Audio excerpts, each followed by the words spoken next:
What is going on, everyone? As always, a big thank you to everyone clicking on the video. I greatly appreciate that as always. So today I'm taking a look at something a little bit different, something that I've wanted to get my hands on for a while now. Rather than a ROM hack, we're going to be taking a look at a physical copy of Pulseman for the Sega Genesis.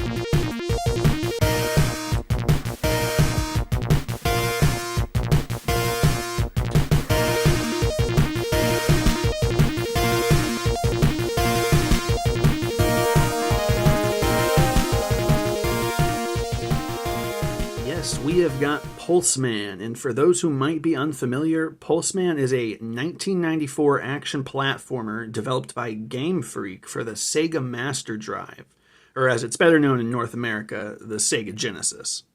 However, Pulseman didn't actually get a physical release outside of Japan. The only way that you would have been able to play the game outside of Japan was through the Sega Channel, which was the Genesis's paid online game service. And I gotta say, personally still blows my mind a bit knowing that the Genesis could even have online capability. Doesn't even really seem possible, but yet it is. And if you guys aren't familiar with the Sega Channel, I definitely recommend you guys check that out. It's pretty neat seeing how all that works. Anyways, thanks to modern technology and the use of ROMs and reproduction carts, you too can now own Pulseman and other games like it physically. That way you can play games that you either never got to or were never properly released in your region, and you can play them on original hardware. So without further ado, let's go ahead and take a look at the game.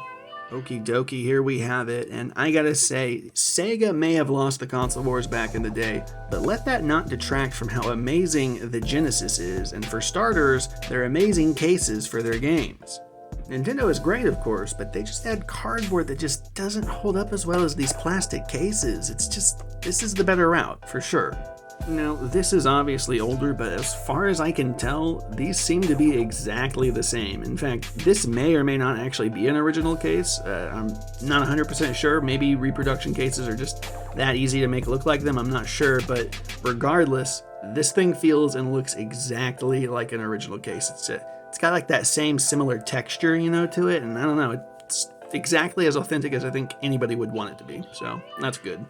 I'm going to go ahead and throw up the Japanese art for comparison, but I want you to go ahead and take a look best you can. I apologize, my phone camera, probably not the best, but this just looks amazing. I really love the artwork on here. He kind of gives me Mega Man vibes, honestly. Crank up the power. Snap, crackle, pop. Or kaboom, whatever. Very flashy words here on the back, but still looking good. You can kind of see a little bit of the game here with some pictures. If anyone wants to read the back here, get a little bit more info, feel free to pause. I'm not going to bother narrating it, but if you want to get a little bit more lore, feel free. All right, let's go ahead and crack open the case here, take a look at the game. And we have a spitting image of the actual case here. That's okay, still looking good. I actually really like the way that looks. I'll set that right there, keep it in frame. Yeah, okay, yeah, no, this looks good, and this feels really nice. Let's go ahead and bring out good old Sonic 2 here for comparison. It feels exactly the same, just like the case did. I mean, it doesn't feel cheap or like it's gonna be brittle or break in my hands, so that's good. I like the way, I don't know, I like these black carts. They look really cool. It's maybe a little bit cooler than the SNES. I mean, I'm not saying the Sega is better, I'm not saying the SNES is better, but I don't know, just something about all this. It's neat. And like I said, this reproduction, I guess, is what we would call this. Reproduction, translated, whatever you want to call this, classify this as. It's looking good. Like I said, it doesn't feel cheap like it's going to break in my hands. We got Sonic 2 here for comparison. Everything's checking out. It's looking good. Yeah, so I'm not too surprised that this all looks good. It's checking out. Everything's looking great. The case looks great. The cart looks great. But this is just one aspect of the video. Now that we've taken a look at the case and the cartridge, I'll go ahead and pop this in, and we'll see if it works. Alright, I wanted to try filming on an actual CRT TV this time, so this is a little bit different from normal, so I do apologize. The idea, though, is that I'm showing you what it would look like for you, rather than just screen record, so hope you understand. I'm just trying to keep the experience as authentic as possible.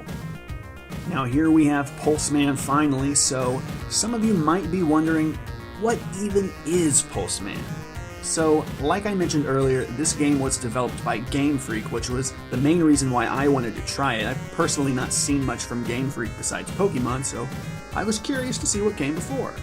But to briefly summarize the game, In the ever-so-distant 21st century, a noted scientist successfully creates the world's most advanced AI, right? You know how they do that. And naturally, he wants to bang it, right? So somehow he digitizes himself into virtual reality and slays some ones and zeros, and before you know it, the titular half-human, half-VR Pulseman is born. And then I guess after staying inside the metaverse for too long, the good old Doc goes full-blown psycho and creates the Galaxy Gang, who then try to wreak havoc across the world, both in real life and virtually. So the game itself consists of 7 stages that you have to clear in order to beat the game, and they're all loosely based on actual locations. You have Japan, India, the USA, Thailand, Alaska, Australia, and then finally back to Japan for the last stage. It's an understatement to say going through each stage is really fun. I mean, that's a given. But one of my favorite elements in this game that I found really neat was being able to travel into the VR world. At multiple points, you're going to find yourself traveling from the real world into the VR world. One of the perks of being half boy, half VR, I guess. And I think technically it's actually called Sea Life in this game, not VR. I'm going to keep calling it VR, though. Whether you're in the virtual world or outside, it doesn't really matter. You're going to see just how colorful this game really is. And it's stunning to me personally. I think this game shows just how powerful the Genesis really is and what all it could do. If you're playing this game in person, you're going to see just how the background almost gives it that 3D-like effect. It's really stunning to see in person. So while you're zapping between the real world and the metaverse, you're going to come across several enemies and traps along the way. But thankfully, we're equipped with the power of electricity and the Volticer. Not 100% sure if I'm saying that right, though. This Volticer thing is actually pretty cool. It's pretty much how you slay everything in this game. You got your regular kicks and flips and stuff, and you can also zap your enemies with it, but my favorite thing to do is zip around just like this. Once you're fully charged, you can ricochet off practically any surface. You can go for miles sometimes. You can take out tons of enemies with it. Easily my favorite thing to do in this game. It's awesome. Also sprinkled throughout the stages are these wire things you can attach to, and you can use them to kind of travel throughout the stage, collect items and whatnot, and I found some of these things, I guess you can call them puzzles maybe, that they were difficult at times to navigate, but it was still really fun to be able to just crash through all of the enemies. It was definitely a neat aspect of the game. And speaking of the enemies, this game has several bosses that you'll encounter, and I really enjoyed these fights. Each one felt really unique to me. Some of them would take place IRL, and some of them would take place in the virtual world. I think my favorite boss fight was probably the first one, which was this giant hand that you had to fight inside VR, and it was honestly a pretty easy fight, but the first time doing it, I had no idea what the hell was happening, and I just had a blast figuring it out and dodging and crushing all of the digital stuff inside. It was really cool. I wanted to try this game because I am a huge Pokemon fan, and this was developed by Game Freak before they ever created a Pokemon game, so I was curious to try something by them that wasn't Pokemon, and I'm glad that I did. This game is a ton of fun, and you might even pick up on some familiar things while playing. You can clearly see some inspiration for what would be some future Pokemon designs in a few of these characters. For example, Stage 4's boss bears a striking resemblance to Registeel, and even Ladian honestly kind of looks like Pulseman. I've been seeing people say that. I can kind of see that as well. And there are many others as well. I'm honestly curious to see if anyone else will pick up on any naturally or not. And it is a shame that Pulseman didn't take off, honestly.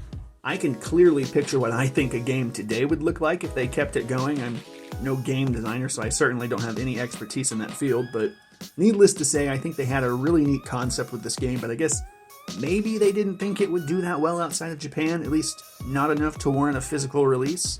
Not really sure their reasoning behind that. But I am happy to report that after playing through this game, I didn't have any issues with it. It worked perfectly.